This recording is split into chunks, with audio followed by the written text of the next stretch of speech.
Battlefield's future. Hell, the future of the gaming industry is taking us to a space where you will be playing games for free. But why? They'll be missing out on $70 per person for the millions that already buy the game. Guaranteed $70. Let's look at the earnings for free-to-play games in 2020. So far, a report from Superdata, digital games alone in 2020 earned $126 billion, which was up 12% from 2019. So this industry is just proving it's still growing, or maybe those new $70 games are making the profit. Free-to-play games account for, according to this article, 78% of games revenues, with the Asian markets dominating with 59% of that 78% of free-to-play earnings. Now, seeing that, you shouldn't be pondering over why companies are looking at their games and seeing what they can do to make it free to play, just because of that amount of money that's access to them. Although some articles say it reaches around $67.1 billion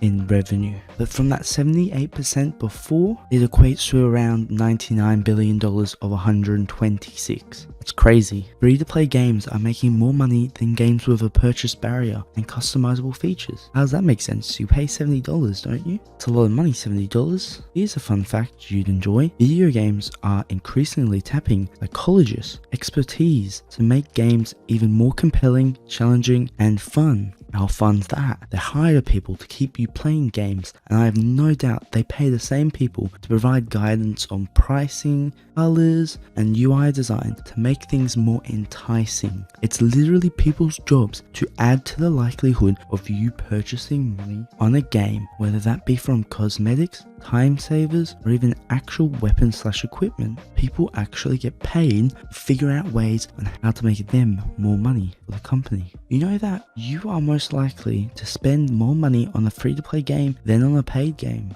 That's weird, right? I mean, you think the free-to-play game would allow you to enjoy the game for free. Then maybe you decide to support them with a few purchases here and there. They use strategies like in-game currencies, as it's very rare for an in-game currency to be a 1-to-1 ratio match with a real-world equivalent, which is just a way of separating you from your purchases, as already you're less likely to spend money with cash, because you lose the instant feeling losing that money in your hands. It's already easier with credit cards, because with credit cards, you're not seeing the money. It just disappears out of the bank account. But now, in the game, you spend money for the currency, and then you make the purchase. It's just separating the forms, because if you see the rifle skin you want to get, and it just says $8, you're less likely to get it than if it says 8,000 coins. And returning back to the Battlefield franchise, even the whole gaming industry, if you can make such a large amount of money out of a free-to-play game, does the idea of free-to-play makes people more enticed to spend more? Because hey, it's free-to-play. Only thing holding companies back at the moment is the risk factor. Yes, you can make a lot of money from a free-to-play game, but everything needs to be right in the monetization department, otherwise you will not make money. It's kind of like gambling, but with better odds, but still a risk that it flops. A lot of higher up jobs will be lost, and for the games that are making top dollar, they tend to use that monetization to be more affecting in the gameplay, which is a little bit risky for big established franchises that already have a promise set from their previous games of what to expect, so they have to figure out ways around that. But it is the trend of the future, and it becomes more apparent how low those odds of failing is, especially for established games. Like if you use Clash of Clans, for example, been going on for almost 10 years, making hundreds of millions. It's made in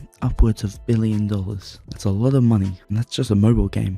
Imagine you can have a game on all three platforms: consoles, phones, and PC. And then going back to the Asian market, the Asian market tends to prefer free-to-play games so that they can get entry into it. I'm not 100% sure why. It may be because phones are more held, but as you already know, there's a Battlefield Mobile coming out, and if they can make a way for both games to work together and have cross progression, they will do so, which just brings up another avenue of approach. If they can break into as many markets as possible, it's a win for them. So the next Battlefield will be free to play. Well, it's where the market is trending, and although it sounds like a cool proposition position at first, as you know, you get the game for free. We need to be aware that they aren't doing it to be pro-consumer because they can make more money out of us. The free-to-play sticker can allow them to add controversial pay-to-win microtransactions, aggressive monetization, and like I said before, hey, I'm spending a little bit of money. It's just a free-to-play game. It's free to play, bro.